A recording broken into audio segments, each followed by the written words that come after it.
record.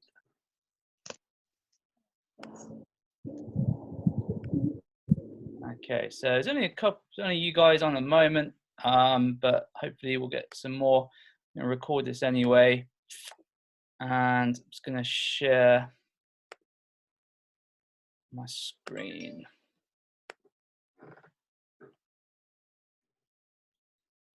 The state of my my laptop. Awful. It's the embarrassing bit when you share your screen is how bad your laptop is. Okay, who's texting me? It's very unprofessional. Okay, guys, so I wanted to do a training on training because that's what the majority of what you do with us is. I think it's really important. I'm a big fan of knowledge is power, and I think it makes it easier. It's a bit like nutrition. It makes it easier to eat healthy when you know why the food helps you, right? And it's the same with exercise. Exercise, let's face it, if we had a magic pill that you could just, hi Sarah, if we had a magic pill that you could just take and get all the benefits from exercise, quite a lot of us would take that, right?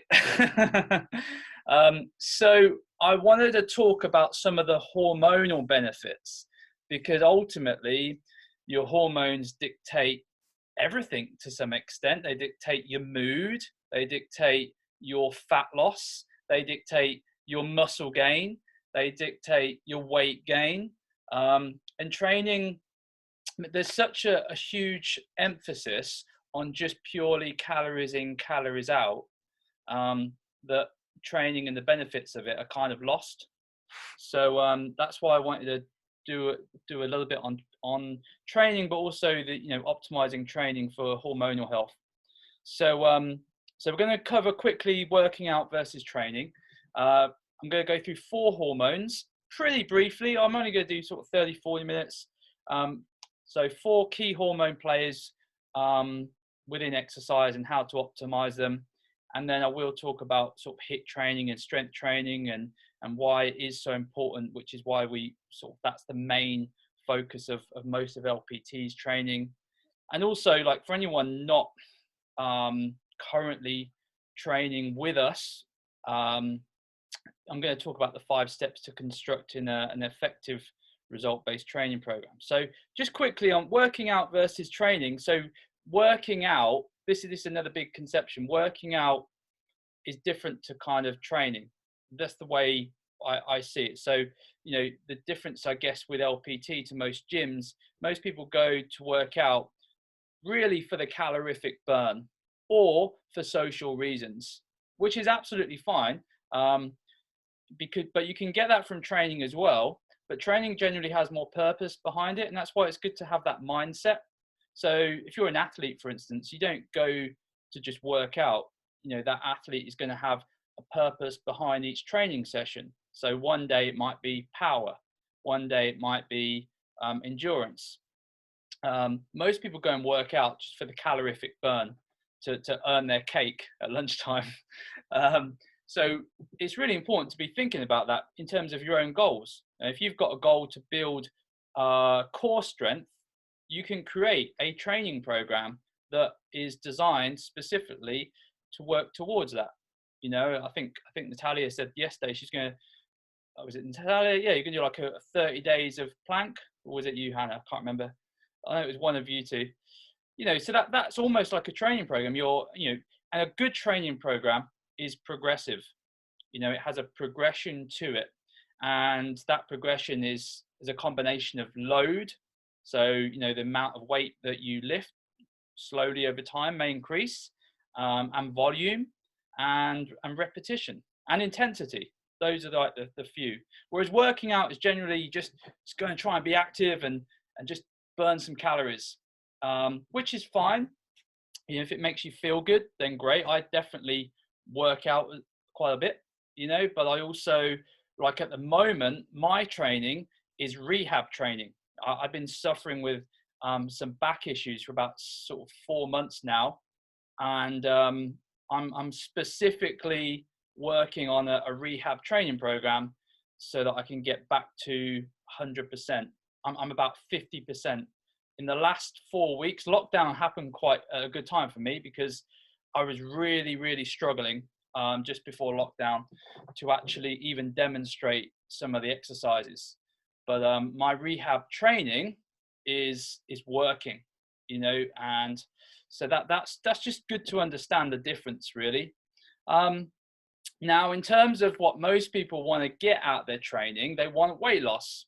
And one of the best ways to attain and maintain a healthy weight is by optimizing your metabolism.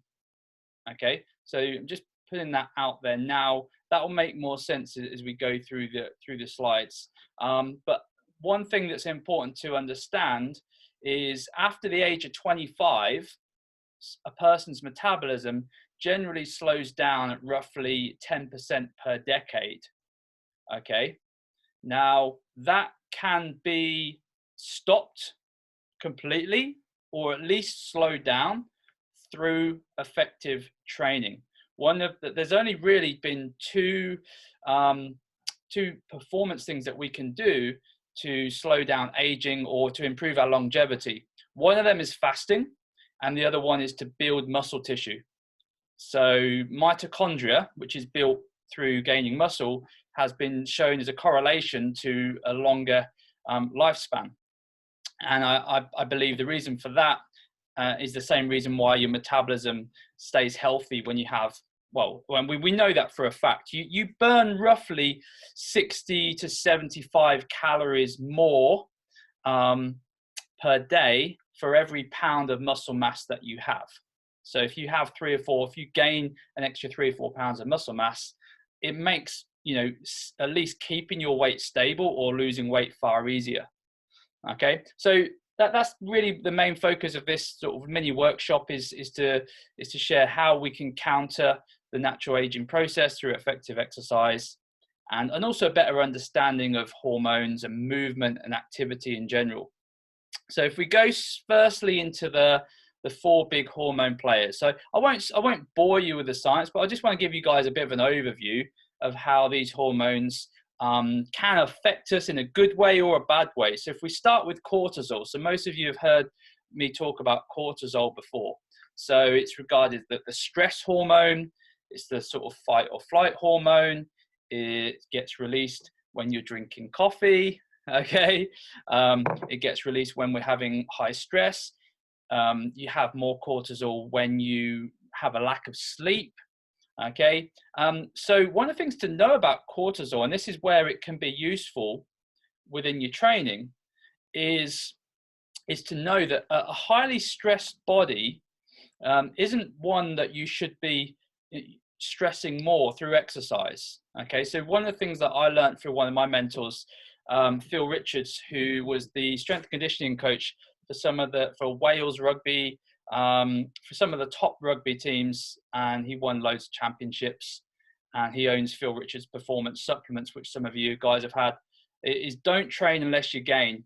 And he would, you know, he would ask some of his players some questions now and again and find out where they are emotionally and mentally, because if they're emotionally and mentally completely drained and stressed, then actually training is just going to be detrimental. So it is really important to reflect on how you feel regularly. And it's not a case of not training, but it might be you don't work at the intensity that you originally maybe thought you'd want to. Because I'm sure we've all been there when you've maybe turned up to a session with us and you've not really been feeling completely on it, or, you know, mentally there's a lot going on. So, you know, don't try and push yourself and try and achieve any personal bests, or don't feel bad about the session not being a standard that you'd normally love to be at. Be proud of the fact that you made it to training, and it's having the self-awareness to know when that happens by knowing your mood and how you're feeling is really important, because then you can say, right, I'm going to be working at more of a sort of 6 to 7 out of 10 today. Your purpose behind your training changes. So instead of saying, right, I'm training today to burn as many calories as possible and get strong, instead the purpose is I want to burn some calories, but I just want to feel good. I want to energize my body. I'm doing it as more of a stress release rather than increasing the amount of stress on the body. Because ultimately, if your cortisol levels are high, the last thing you want to do is put more stress on your body physically. Okay. So for instance, if you're really highly stressed, you know, it might be worth doing some breathing drills before your training. Okay, maybe some meditation, maybe some mobility. That's really important. Ultimately, you'll get, and this has really been a massive bit of science in the athletics world and the sports performance world in the last 10 years, is sports performers at a high level are taking recovery and stress management far more seriously, because they realize that it's a bit like filling the tank of fuel. You know, the more recovered you are, the harder you can go when you hit your training session.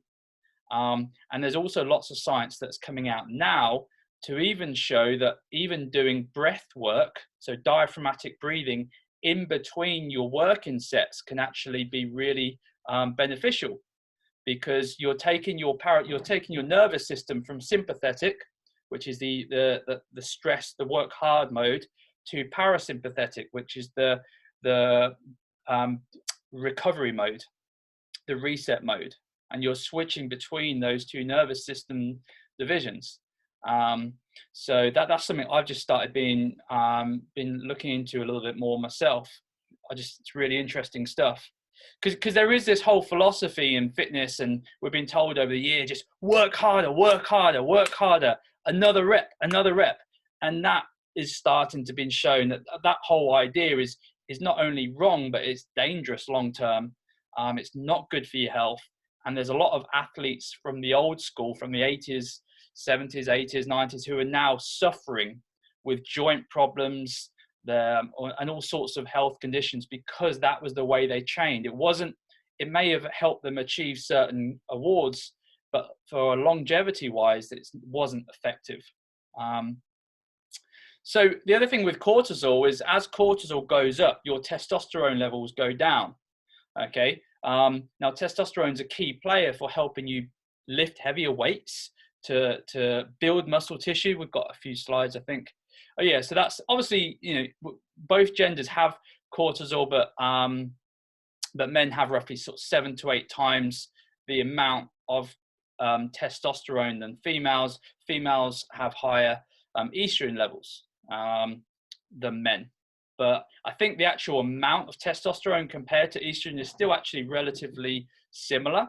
But it's just an important thing to know that it is a key player, testosterone, let me have a look. Yeah, so building muscle mass, improving your mood, energy, desire. So, and this is why people, you know, going back to athletes, do naughty things and take extra supplementation of testosterone to help build muscle mass and to help decrease fat loss, which is not what we're suggesting here.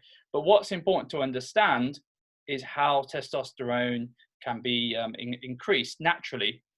And one of those is just lifting some bloody weights, okay? So studies have shown that increases of testosterone go up to 40% just after 4 weeks of strength training, okay? That's huge, right? Nearly double in a month just by putting your body under some load, which is why I believe that many people achieve what's known as newbie gains. So newbie gains is this idea in the fitness industry where if someone hasn't trained for 10 years or ever, they generally get ridiculous results in that first month to 6 weeks, and then things can start to plateau a little bit. And one of the reasons for that is the hormonal benefits of strength training. Okay, hypertrophy training in generally. So when we're talking about hypertrophy, that is essentially code for muscle building. So you're creating lean muscle mass. That generally spikes your testosterone levels the most. Okay. However, cardiovascular exercise like HIIT training done with resistance. So if you're doing like a level 10 ski erg, or if you're doing like a kettlebell swing, that that has also been proven to have a massive effect on your testosterone levels as well. Okay, hence why we do lots of ski erging and lots of kettlebell swinging. Okay, now on the flip side, overtraining can actually lower testosterone as well. So it's like everything in life, really. You know, too much of something is bad, and too little of something is bad. So it's always about getting that balance and just understanding what causation is. So that's really testosterone. And like I said, as cortisol goes up, your testosterone levels get pushed down. In terms of cortisol, when we're highly stressed, we tend to gain more body fat around our midsection and our bum, for ladies anyway. But for men, they tend to gain it more around their waist. So that's one of the key indicators of someone that's highly stressed. So that's just another reminder to really work on your strength training and building muscle tissue. The other hormone is the HGH. So this is the human growth hormone. This is another hormone that is often misused a lot by athletes that want to win medals. And the reason for that is because it helps increase muscle mass, not necessarily strength, but muscle mass. So you do get a lot of bodybuilders who want to get on the stage and look lean. They will illegally use extra human growth hormone because it also helps reduce body fat as well. And it's also proven to keep people looking and feeling more youthful and younger and improve longevity. So how do we improve that? Because obviously all that sounds really good, right? Well, surprisingly or not surprisingly, exercise is a significant optimizer of human growth hormone. Now, one of the things that I've learned just through studying the effects of exercise on HGH is it's the thing that counts most is the intensity. Okay, intensity really matters. It's no good just kind of, now obviously when I'm saying intensity, going back to what I talked about earlier, you know, make sure that you're not highly stressed already.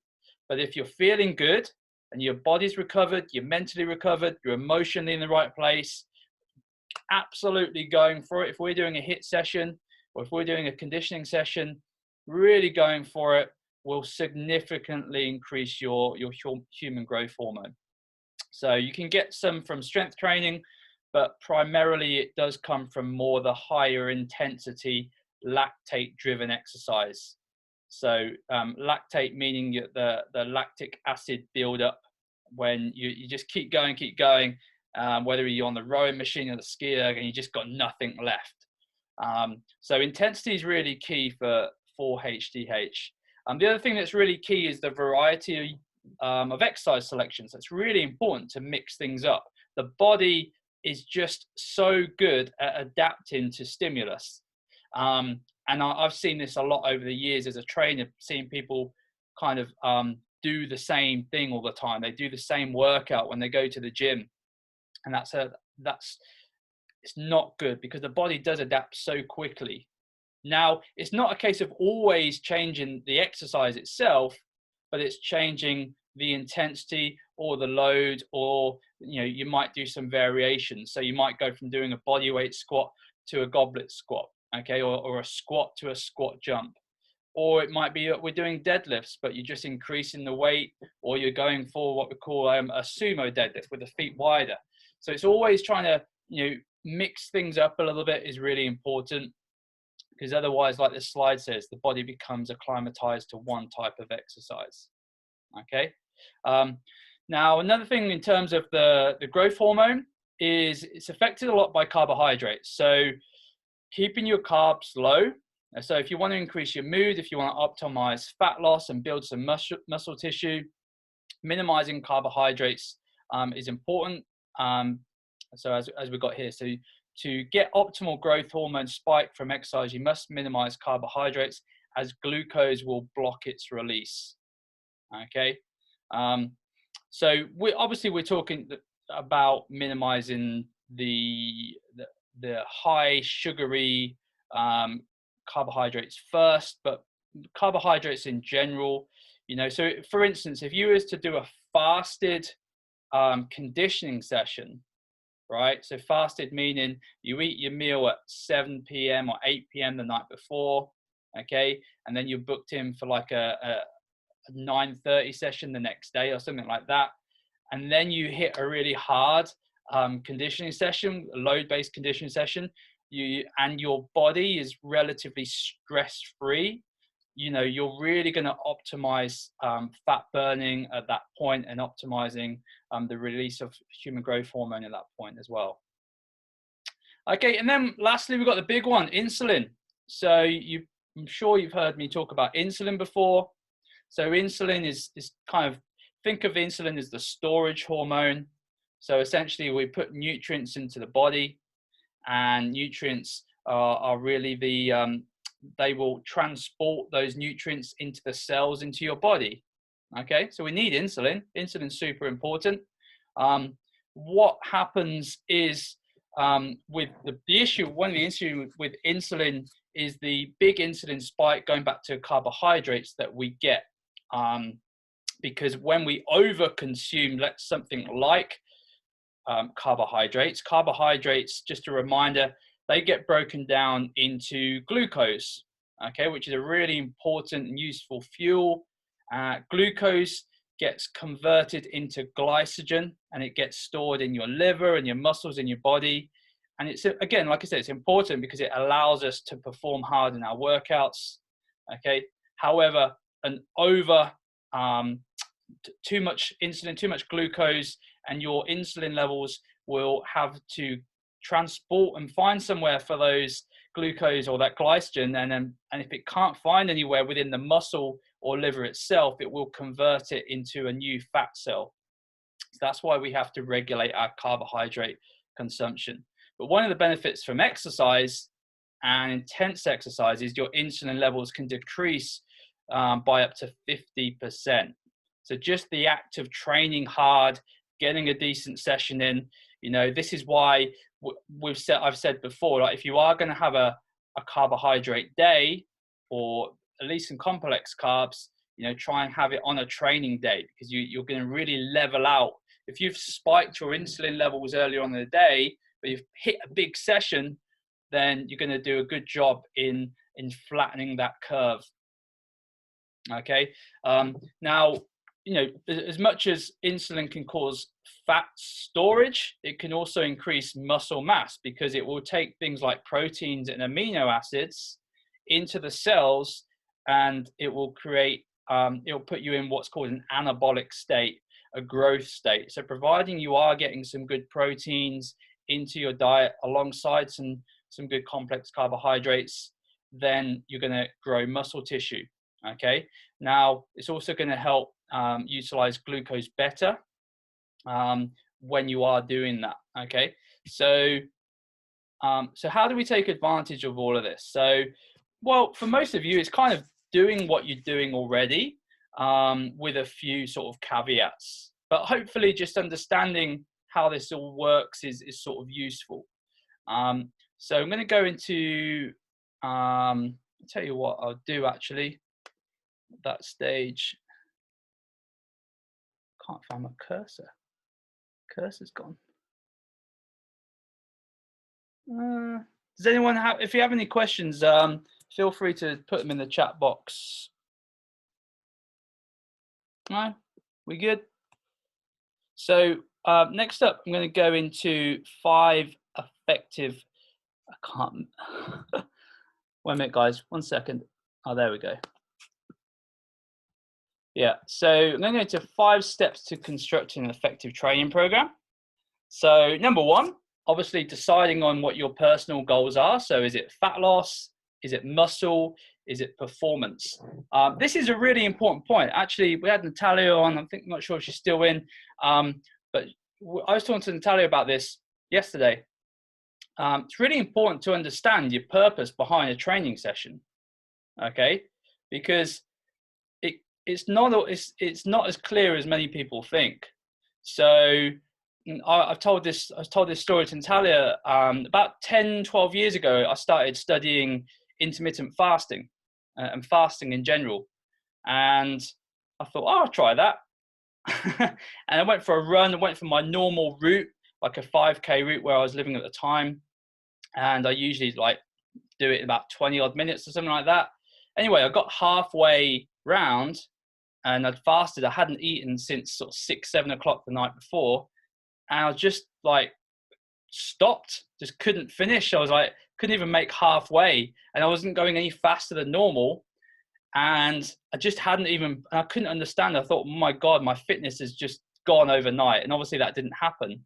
But I just hadn't put 2 and 2 together that, you know, my body isn't used to utilizing ketones or fats for energy. I'm used to eating a breakfast. And so from a performance standpoint, it was a really bad thing to do. But from a fat loss point of view, it was definitely forcing my body to burn a higher percentage of body fat because my glucose levels would be so low. And so it's a great example of, you have to be clear on what your goal is sometimes. You know, do I want to have a performance day when I'm going for my very best?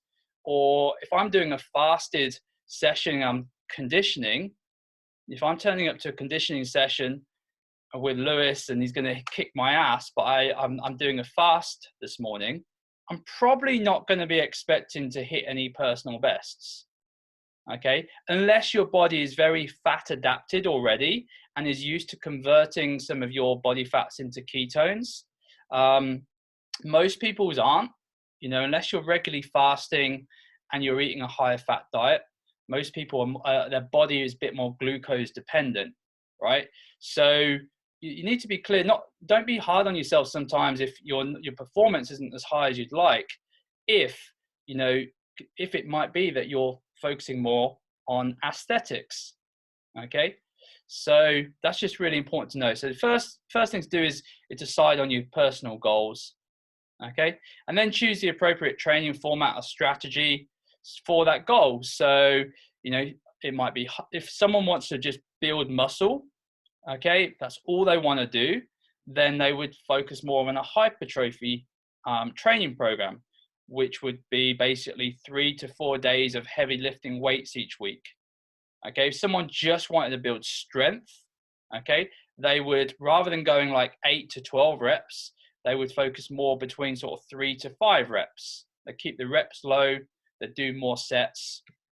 If you're focusing more on fat loss or conditioning, you would probably do a bit of a combination, because there are benefits of both types of training. There's going to be benefits for fat loss if you have more muscle tissue. So that's why it's good to do hypertrophy days. But then there are also benefits for fat loss if you're doing HIIT training days, okay? Which is why we program how we do at LPT, where we have muscle development days and HIIT days and conditioning days. So then obviously you got to do step 3, which is choose the appropriate exercises. So with that, you know, it's really important to understand that as well. What are the appropriate exercises? Firstly, exercises that you can do. Now that sounds obvious, but if you've got any injuries, if you've got a back issue like I'm going through at the moment, then there's going to be, for me, there's a number of exercises that I just won't be doing. I'm doing no deadlifts. I'm not doing any deep squats right now. So if there's any rehab going on in the background, you don't want to be doing anything that's going to make that worse. Okay. And then also you need to look at things like the biomechanics of the body, and getting fit, but not at the detriment to the biomechanics of the body. So if you look at a lot of sportsmen who they do a particular movement over and over again. So it might be a golfer, that there's a thing called the golfer's posture. I know a few professional golfers that are older, and they kind of walk around like that, you know, because they've spent years leaning over in that position, right? And so that can happen with people's work and jobs as well, which is why when we're looking at our exercise program, we need to look at how can we maintain good posture, okay? How can we avoid any dysfunction in the body, okay? So a lot of young guys, I was one of them, tend to do a lot of bench presses, okay? Because it's working the mirror muscles, right? but actually neglecting the back work, which is actually really a bad thing to do, because it ends up, you see these big bodybuilders that used to do it and they like walk around like this, okay, with their shoulders hunched forward and their arms out, but their back and their posterior chain is not good, okay, which is probably to some extent why my back is a little bit weak. So it's really important to work on, you know, making sure that you're creating symmetry in the body, essentially. So typically for every pushing movement, we really need to be doing a pulling movement, okay? And the same goes with any hip or leg work. You know, you want to be doing some hip dominant work, but also some quad dominant work. You also want to be doing some core exercises. So I know so many people that just take up running, one of the most high impact sports you can do, you know, 2 to 3 times your body weight going through your body every time you hit the floor, but they haven't got the core or the upper body or lower body conditioning or strength to actually withstand that impact. And that's why so many runners get injured very quickly. It got to the point for me where whenever I take a runner on, when I was personal training, I wouldn't even get them running for about 3 or 4 weeks. I'd work on just getting them strong and conditioned first. So that helps. Hopefully that helps. And then you've got sets, reps, and time. So just to give you a bit of an idea, you know, as a personal trainer, if we're working on someone's maximal strength, then you're looking at 1 to 3 reps, okay? And you're looking at lifting roughly 95 to 100% of your 1 rep max, okay? But when you're doing that, if you're doing, let's say, I mean, typically you'd only do probably 1 set. If you're going for a max strength, you maybe go for 2 sets, but typically it's 1 set. We don't do any max strength training at LPT because that's not what we are about. We're not a powerlifting company, but we do work on getting people strong. So now and again, we'll get you working in the 3 to 6, usually around the 5 rep max mark, okay? And that will be at roughly 85 to 95% of your 1 rep max. Just so you understand what I mean, 85 to 95% of your 1 rep max means whatever let's say your max deadlift is 100 kilos, which would be great, okay? Then whatever 85 or to 95% of that would be what you'd be working in, okay? You know, I think I mentioned it yesterday when I did a quick tutorial on building your plank score. The thing about strength that is really misunderstood is this idea that we need to be going to complete fatigue to get strong. That's actually a really bad strategy, okay, unless it's the last set. But if you're doing 4 to 5 sets and you want to build strength, you should be going to what we've got here. We roughly 85 to 95 if it's strength, or if you just want to grow a little bit of muscle tissue, you know, whether it's your squats or your legs, you want to be working at around 75 to 85% of your 1 rep max, okay? But you want to be doing 3 or 4 sets at least. You definitely don't want to be getting to the point where, let's say you're doing an overhead press, you know, and you're pushing your point where you've got nothing left. That's not too bad on the last set, but you really want to be within the 75 to 85% on the sets before then. Okay, and then obviously we've got power and endurance and endurance below that. So if you're going for strength endurance, the load needs to be much less. All right, so yeah, obviously utilizing progressive overload is super important. So you know, what do we mean by progressive overload? Well, if you did 3 sets of 10 reps last week on a 30 kilo back squat, then the week after you should be doing maybe 8 reps for 3 sets at 32.5 kilos on your back squat the following week, okay, or more. I mean, that's just an example, but I would say that, you know, that's probably another common thing is not looking to people not looking to improve, get that progressive overload. So it might be that you don't change the weight the week after, but instead of doing 10 reps, you go to 12 reps. Okay.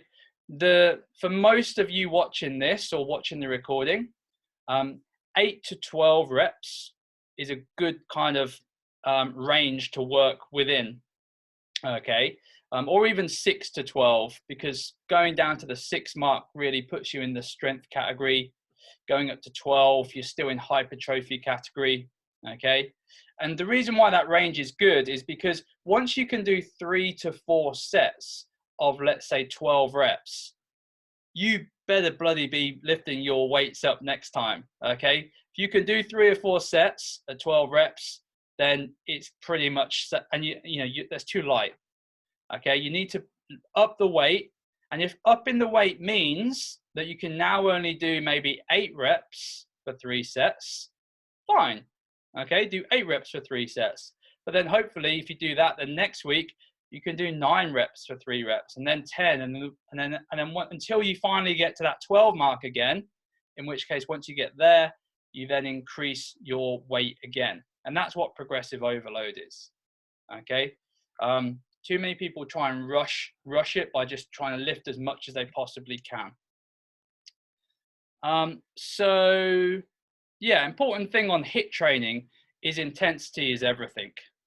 Okay, so this is where it goes almost completely opposite to the strength training. So with strength training, it's a little bit more about volume.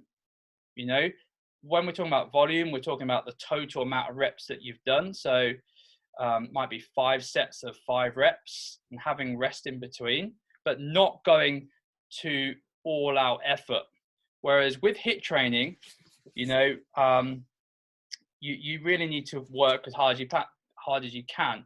If you do have like a heart rate monitor, if you ever want to test this out, what you can do is if you take the 220 and minus your age and then add 5, okay, that's roughly going to be the number that you'd want to hit. So if you've got like a Fitbit, you could test this out for yourself. Okay, so 220 and then add 5 and see how close you can get to that marker. Now, as you get fitter, okay, obviously, if let's say you did burpees or you went on a spinning bike and you managed to hit that number, okay, now to hit that number again, you'd have to recover. Okay, you can't sustain that level of intensity for too long. Okay, now someone that's unfit may have to recover for 5 to 10 minutes before they can get back there again. Okay, for you guys training with us, it might be like 3 or 4 minutes, but as you get fitter, it might come down to 2 minutes. It might even come down to 1 minute, and that for me is one of the best kind of dictators of fitness. Isn't just how hard you can work, it's how quickly you can recover to work that hard again. So if you walk up the stairs, you know, and you're not out of breath and you could walk down and up the stairs again, that's a really good indicator, you know, that your fitness is improving. So many people, they measure their fitness by how fast they can go. And that's one metric, but it's also really important to measure how quickly your heart rate comes back down again, okay, and how quickly you can work hard again. So for a 47-year-old, you know, 220 minus 47 is 173, and then you add 5, which is 178. Okay, so that would mean that would be the range that that person would work between, would be 173 to 178 during their work intervals. Okay, so in terms of the recovery period, that would just be down to you to decide, you know, when are you ready to go again. But that just hopefully gives you an example of how hard you should be working, because obviously the heart rate is a great dictator. So hopefully this is useful, guys. So just to finish up with some practical applications and some good general guidelines. Number one, if you missed my nutrition masterclass last week, I talked about first principles. Okay, so first principles with training is, in my opinion, is a mobility and movement first approach. That's the first principle, because if you can't move your body, you can't train. So it's really important to watch how often and how long you're sitting down on a day-to-day basis. Sounds so simple, but we forget, including me. It's also important to watch your posture. Okay, if you are sitting down, for instance, you know, sit down really well. Okay, so you know, don't be sitting down with your shoulders shrugged forward. To some extent, try and engage. One of the recommendations, believe it or not, I've been studying sitting down lately, and one of the recommendations is to activate your core at roughly about 15 to 20%. So if I said to you, right, engage your abs now at 100% effort, and then release it at about 70, 80%, that's roughly where you should be when you're sitting down. Okay, now just by doing that, just by activating your core slightly, is you're not going to create any kind of lumbar spine curve. Okay, you're going to maintain good posture, and you're going to maintain some muscle tone and strength in your tummy.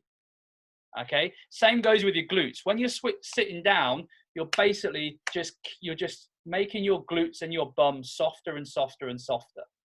Okay, so what you can do now and again, particularly if you're working from home or there's no one about, you can get up every now and again and get your fist and smack your ass. Okay, just give your bum a bit of a, I'm doing it right now, feels good. Okay, just gonna activate your glutes a little bit. Okay, obviously this is why, by the way, this is why we do core and activation drills. Sarah's doing it. This is why we do core and activation drills pretty much the start of every workout that you do at LPT, is because we're usually utilizing those muscles in the workout. It's a bit like switching your ignition on in your car. Okay, or if you guys remember the days when you had to like warm up your car, okay, you know, it's a bit like that with your body. You know, you need to warm up your core and your glutes. So that's my first principle with training, is mobility first. Like if you've got poor shoulder mobility, work on it. If you've got because if you spent years sitting down, or if you have a job that means, or a driving job, you know, you should be doing the half kneeling hip flexor stretch every day. Okay, which is when you're, or it doesn't have to be half kneeling, but when you're open those hips up, that we do all the time. Okay, so that's just like general practice, really. And then obviously a standard principle that you guys that are working with us already do is combining strength training with conditioning for general health. You know, and I'd probably add some cardio to that as well, but I'll talk a bit about that in a second. So in terms of strength training, you know, what we're talking about is that using the big compound moves. So your squats, your deadlifts, your rows, your lunges, your press ups. And like I said earlier, trying to do it in the right planes of movement. So, you know, for every push, you do a pull. For every overhead push, you do a downward pull. Okay. Conditioning. If you lack general conditioning, I recommend that you prioritize that before doing much strength work. Okay. Again, it's no good building a big outer unit body if your inner unit isn't strong enough to cope with it.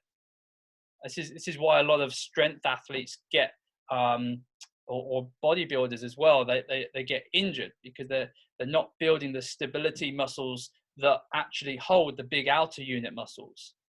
Okay. All right, I know I'm going through these quite quickly. I'm just a bit of aware of time. So don't forget NEAT. NEAT is super important. Put your hands up if you know what NEAT is. So NEAT is non-exercise activity thermogenesis.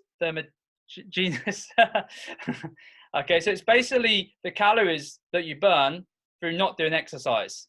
All right, it's your housework, it's your gardening, it's your fidgeting, it's Hannah walking around the house trying to find some Wi-Fi. Okay, that is your NEAT. Okay, it's everything that we do that isn't sleeping, eating, or your normal exercise. Okay, so have a look at this right here.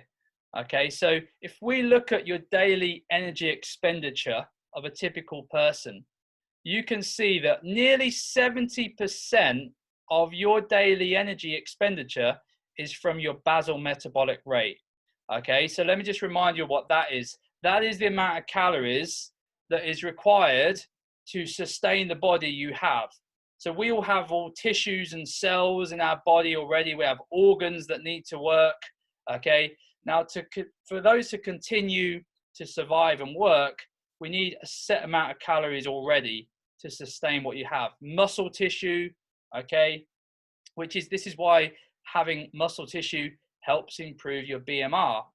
And this is why it's such an important facet of staying lean and improving your fat loss. If you can burn nearly 70% of your calories just by sitting down where you are right now, then that's something to take advantage of. And that's one of the benefits of strength and conditioning. And, and this is why it's important to understand this stuff, because there's such a kind of emphasis on burning calories all the time. But burning calories isn't only done through exercise. Look at the amount of a typical person, right? So it's roughly about it's not even 10%, about 10%, okay? For the average person exercising, the amount of calories they're going to burn on a daily basis, okay? The majority is your BMR and your non-exercise activity, which is why since I think it's 1975, I saw today that obesity has tripled since 1975, since, the days of labor work, we had to actually go and walk somewhere to get our shopping. We didn't get it delivered to our door. Not everyone had cars. We live in a world where, we can pretty much do everything from our home. And so, yeah, that's fantastic. That's got some great upsides to it. But from a physical health standpoint, it's not been the best looking at the stats. So why am I telling you this? Well, it's really just a reminder, because it's so easy to get this habit of if you have a sit down job, or if you work on your computer a lot, to get up and move. Like you may notice, I do most of these masterclasses, I'm always standing. I try and stand most of the time. One of the reasons I've realized my back has got worse. I've been stand working for about 3 years. Now standing up's great. Okay, it keeps you moving. However, you need to stand right as well. If you stand in one position and you're not engaging your core at all, you're actually going to be putting more pressure on your lumbar spine than normal. Okay, so again, if you are stand working like myself, make sure that you get your keyboard height right. I know I'm going on a bit of a tangent here, but it all comes back to NEAT, because if you can, for the vast majority of people, a lot of the reason why they have less non-exercise activity is because they sit down a lot when they're working. So if you can stand, or if you can have intervals where you stand up, or you move around, or you have some sort of timer that reminds you to get up every 20 minutes to move around. Maybe you touch your toes, or you do some leg swings, or you do a few squats, you do a bit of a hip flexor stretch. Okay, not only is it good for your body, it's really good for your mind. Okay, it just wakes you up.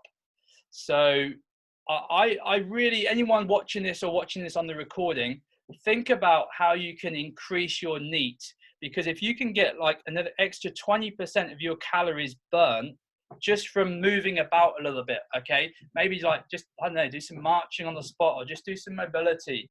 Okay, go for a walk. Okay, I guess that would be more in the exercise category, but you get my point. Okay, and then the one that a lot of people forget about as well, that right at the top, is the TEF. Okay, the thermogenic effect of feeding.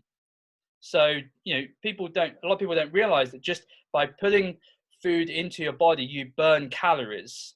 Now, the important thing to know about that is it's the type of food that you put in that really affects that the most. So we do know that proteins have the largest thermogenic effect, and that's because of how proteins are made up.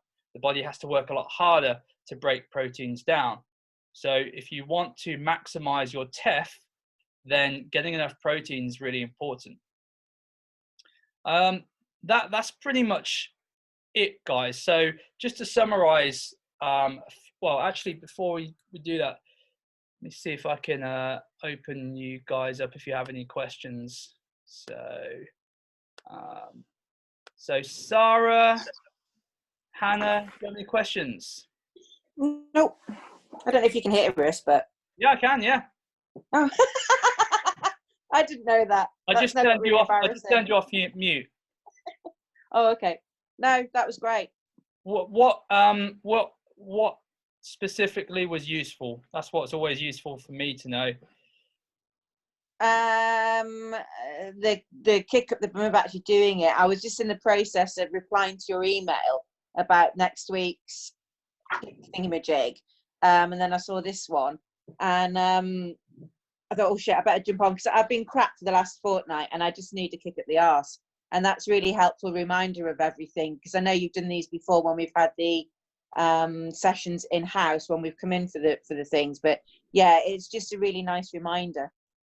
Good. I think that's the key with a lot of these workshops, really.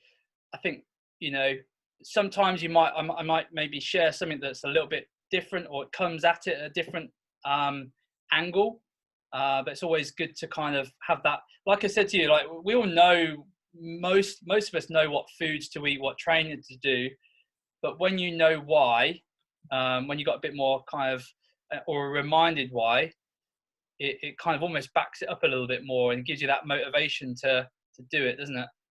Yeah. Awesome. Hannah, you still there? Any questions? No, really good, really helpful. Just makes me want to train. Makes you want to train. Good stuff. Well, I know. Fingers crossed. Find out today what I don't know how long they're going to be extending this lockdown for. Who knows? Yeah, let's hope we should have a sweepstake on on how long. Anyway, I'm going to cut it there then, guys. So thanks for you guys for tuning in, and anyone watching this on the recording, feel free to drop any comments. I'll probably post this in the group, so any comments below in the Facebook group around training or anything that I've missed on this. And yeah, thanks for jumping in, guys. I'll hopefully see you all soon. Yeah? Yes, Matt. Yes, Matt. All right. Thank you. Care. Bye. Bye. Leave meeting.